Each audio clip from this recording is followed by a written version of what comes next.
Saya sebagai guru mapel tahfiz, apa lagi? Kelahiran juga. Assalamualaikum warahmatullahi wabarakatuh. Perkenalkan, saya Retno Wulandari, mengajar IPA di SMP Islamic Center. Nama saya Edi Rumanto. Saya di sini di Islamic Center, khususnya di SMP-nya, saya membidangi guru ilmu pengetahuan sosial. Perkenalkan, saya Anita Ramadina, mengajar di bidang studi matematika di SMP Islamic Center. Nama saya Muhammad Amir Rahmat. Saya sebagai guru mapel tahfiz. Nama saya Muhammad Fikri Al-Anwari. Saya guru PJOK, Pendidikan Jasmani Olahraga dan Kesehatan.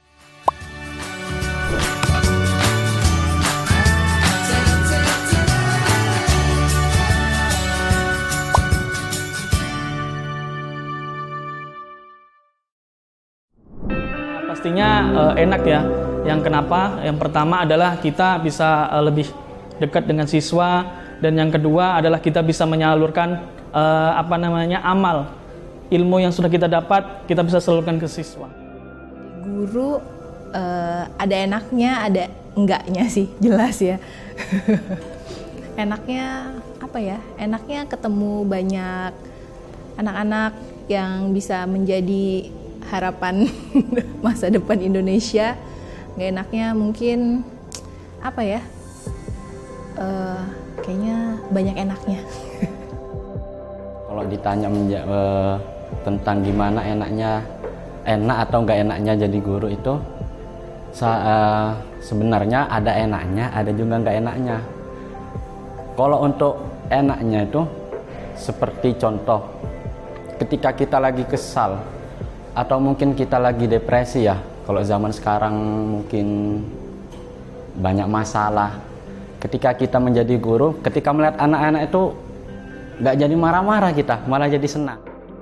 Alhamdulillah, menjadi guru ada enaknya, ada tidaknya, tapi lebih banyak enaknya karena menjadi guru menyenangkan dan banyak sesuatu yang kita pelajari setiap harinya. Untuk menjadi guru itu pasti banyak prosesnya ya. Ada proses dari kuliahnya, dari kinerjanya, atau bagaimana. Kalau misalnya dari saya sendiri, menjadi guru itu pasti enak. Kenapa? Karena kita tiap hari pasti kan kita bertemu dengan siswa, bertemu dengan anak-anak, kita bercengkrama dengan mereka, jadi kita bisa merasakan apa yang mereka rasakan juga. Kan dulu kan kita pernah jadi murid ya, kita mungkin pernah ngejailin guru, terus kita dijalin dengan guru, nah jadi kita kayak dijalin dengan murid itu kita ngerasain juga. Jadi asik banget kalau misalnya jadi guru.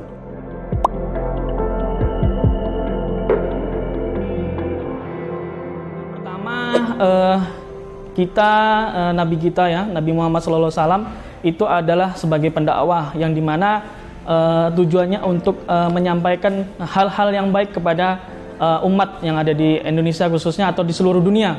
Nah, oleh sebab itu di sini saya mencerminkan pengajaran dari Nabi ya, yaitu mengamalkan apa yang sudah saya dapatkan. Oleh sebab itu saya sampaikan kepada siswa-siswi yang ada di Islamic Center, dan nantinya ini bisa bermanfaat untuk siswa-siswi ke depannya.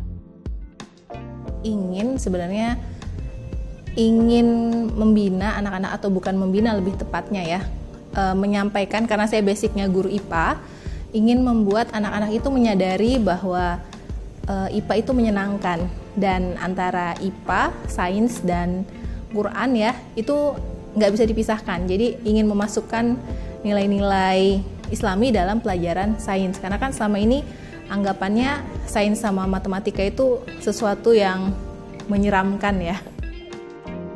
Semangat mengajarkan ilmu, dan juga semangat mengabdi, karena ilmu itu harus kita amalkan. Kalau kita tidak bisa mengamalkan, bagaimana untuk ilmu kita yang kita dapatkan? Ilmu tersebut padahal harus diamalkan. Menjadi guru itu sebenarnya susah-susah gampang ya, tapi yang memotivasi, membuat kita senang, ada nanti anak-anak yang sukses ke depannya, bukan hanya sukses untuk dunianya saja, tapi perbuatannya, adabnya, itu yang menjadi capaian atau motivasi terbesar bagaimana membentuk seorang anak tidak hanya cerdas, tapi akhlaknya juga bagus, adabnya bagus terhadap sekitarnya.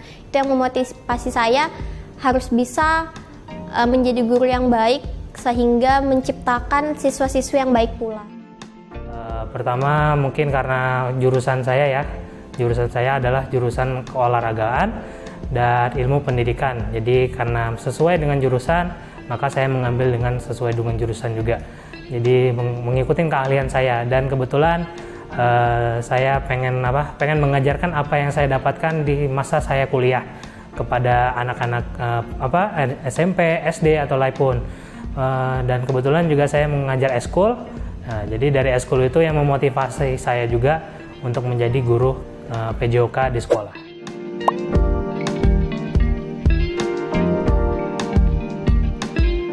Pengalaman yang terindah ya banyak khususnya apalagi di Hari Guru ya, pada saat itu momen-momen yang dimana siswa itu membanggakan seorang guru yang dimana dia memberikan sebuah kado khususnya kepada gurunya yang dimana dia sudah mengajarkan sabar dan juga ikhlas dalam mengajarkan ilmunya kepada murid-muridnya. Dan pada saat itu adalah pengalaman yang terindah ketika siswa memberikan kita sebuah hadiah atau reward kepada gurunya.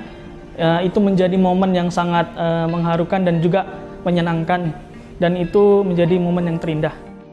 Di luar ngajar ya, jadi waktu itu pernah jadi wali kelas, kemudian kan memang saya nggak pernah ngerayain birthday ya, nggak pernah ngerayain ulang tahun, tapi ternyata dapat surprise dari anak-anaknya. Itu sesuatu banget, ternyata dianggap bukan sekedar guru tapi juga udah menjadi kayak teman mereka gitu loh. Jadi jalan bareng, kemudian dapat surprise birthday juga gitu, jadi happy. Saya di bidang tahfiz ya, saya paling senang ketika anak-anak itu fahmi bisaukin. Apa itu fahmi bisaukin? Ketika kita membaca tanpa melihat Al-Quran, kita tutup semua. Jadi kita tahu mana anak yang nggak hafal, mana juga anak yang hafal. Bertemu siswa-siswi yang sudah pernah kita ajarkan, lalu bertemunya bukan hanya Assalamualaikum, Ibu, Bapak, Ustadz, Ustazah, tapi yang kita ajarkan selama di sekolah masih digunakan sampai mereka lulus nanti, sampai mereka lanjut di SMA, lanjut kuliah, dan lanjut di pekerjaannya. Mungkin hampir semua guru yang di dunia ini sudah merasakannya, yaitu ketika seorang murid berterima kasih kepada kita. Berterima kasih dalam artian mungkin dari prestasinya, dari informasi yang dia dapatkan, dari pendidikan yang diberikan kepada dia berterima kasih dengan tulus kepada kita. Terus ada juga mungkin prestasi misalnya kan kayak pertandingan, dia berterima kasih kepada kita telah membimbing kita, itu sangat membahagiakan saya.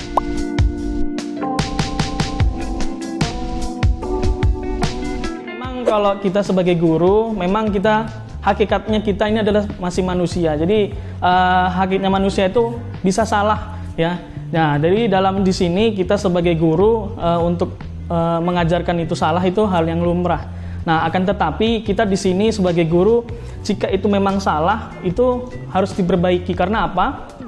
Dampaknya ini bagi ke siswa. Karena nanti apa yang mereka peroleh, itu mereka terapkan, mereka amalkan juga, ini akan berdampaknya sangat panjang. Nah, oleh sebab itu, jika memang kita mengajarkan itu salah, maka kita harus perbaiki perlahan, namun pasti. Karena apa?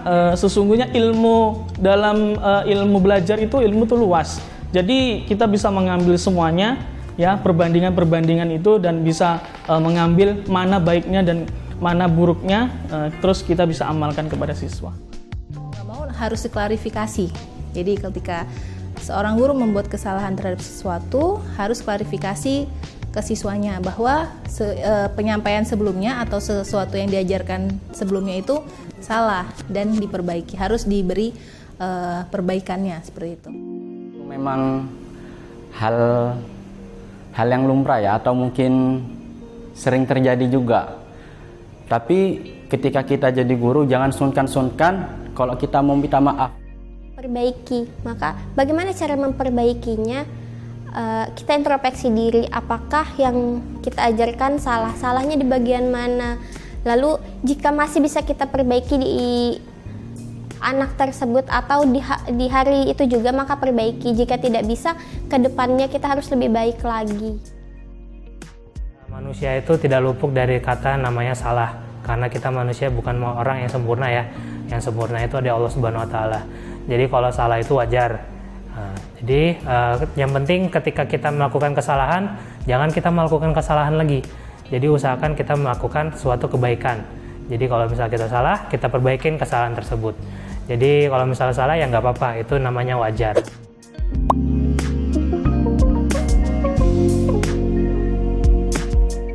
Sebagai guru IPS, karena hakikatnya guru IPS adalah mengenai ilmu sosial, jadi saya harapkan kepada siswa-siswi itu adalah tujuan impian saya adalah mereka bermanfaat. Yang pertama bermanfaat di lingkungan tempat tinggalnya, yang kedua bermanfaat untuk daerah maupun kotanya, terus yang ketiga bermanfaat untuk provinsi, dan yang keempat adalah bermanfaat untuk negaranya, bangsanya, dan yang kelima bisa bermanfaat untuk dunia.